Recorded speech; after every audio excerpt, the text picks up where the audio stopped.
Welcome student, मैं हूं ताने सर और हमारा आज का टॉपिक है इलेक्ट्रिकल स्विचेस।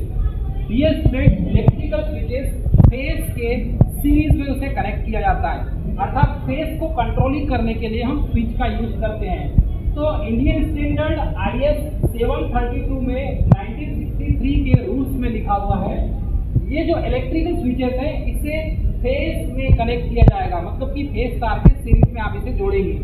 अब ये फेज कंट्रोलिंग में यूज होता है। इसमें इसकी जो करंट कैरिंग कैपेसिटी है 5 एम्पियर मानकर चलिए, 6 एम्पियर, यदि स्टैंडर्ड वैल्यू देखेंगे तो 6 एम्पियर था।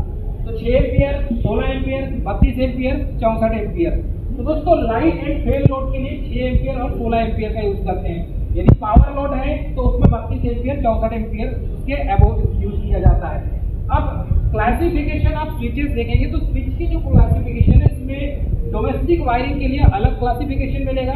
पहला है सरफेस स्विच, दूसरा है नेचुरल स्विच, तीसरा है टर्मिनल स्विच, चौथा है ग्रिड स्विच, पांचवा है दोस्तों आर्किटेक्चरल स्विच, ठीक है, छठवां है पुल स्विच, सातवां है रोटरी स्विच और आठवां है पुश बटन स्विच। तो ये हो गए use in domestic wiring, domestic wiring में यूज होने वाले स्विच।